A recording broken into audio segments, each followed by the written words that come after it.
Friday, 9:30 p.m. Such a lot of troubles. I didn't hear the rising bell this morning, then I broke my shoestring while I was hurrying to dress and dropped my collar button down my neck. I was late for breakfast and also for first hour recitation. I forgot to take any blotting paper and my fountain pen leaked. In trigonometry, the professor and I had a disagreement touching a little matter of logarithms. On looking it up, I find that she was right. We had mutton stew and pie plant for lunch. Hate 'em both. They taste like the asylum.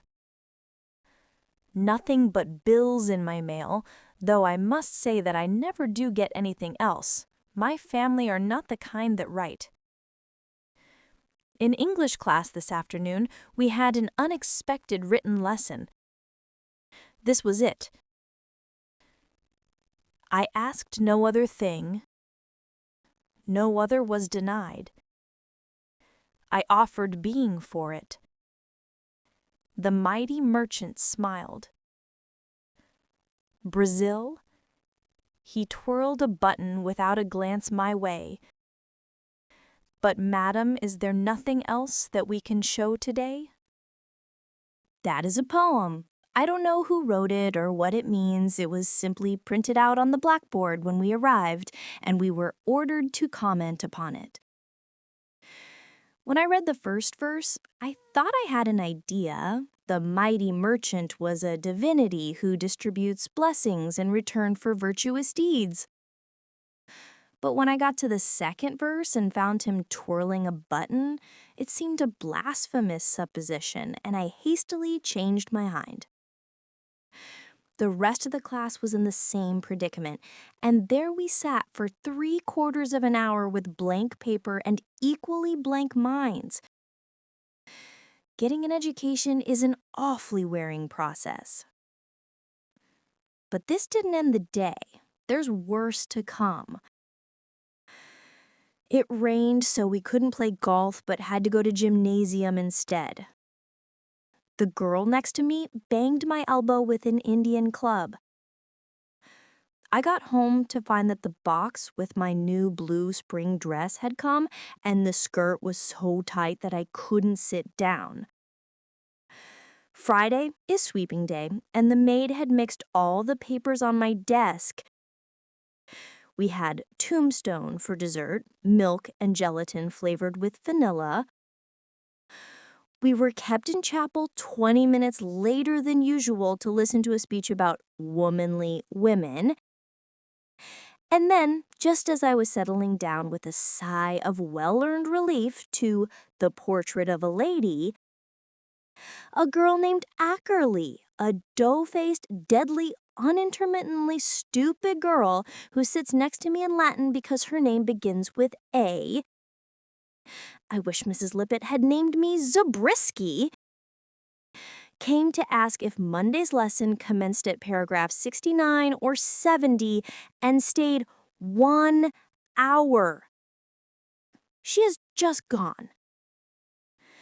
Did you ever hear of such a discouraging series of events? It isn't the big troubles in life that require character. Anybody can rise to a crisis and face a crushing tragedy with courage. But to meet the petty hazards of the day with a laugh, I really think that requires spirit. It's the kind of character that I am going to develop. I am going to pretend that all life is just a game, which I must play as skillfully and fairly as I can. If I lose, I am going to shrug my shoulders and laugh. Also, if I win. Anyway, I am going to be a sport. You will never hear me complain again, Daddy dear, because Julia wears silk stockings and centipedes drop off the wall. Yours ever, Judy. Answer soon. May 27th. Daddy Longlegs Esquire. Dear Sir, I am in receipt of a letter from Mrs. Lippett. She hopes that I am doing well in deportment and studies. Since I probably have no place to go this summer, she will let me come back to the asylum and work for my board until college opens. I hate the John Grier home. I'd rather die than go back. Yours most truthfully, Jerusha Abbott. Cher Daddy Jambes Lange, vous êtes un brick. Je suis très heureuse about the farm parce que je n'ai jamais been on a farm dans ma vie, and I'd hate to retourner chez Jean Grier and wash dishes tout l'été.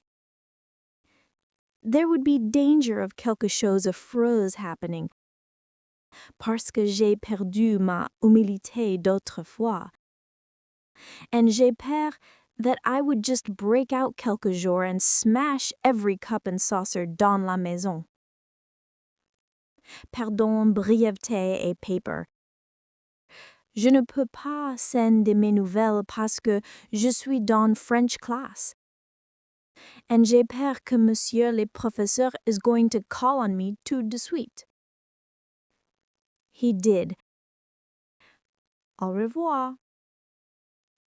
Je vous aime beaucoup. Judy.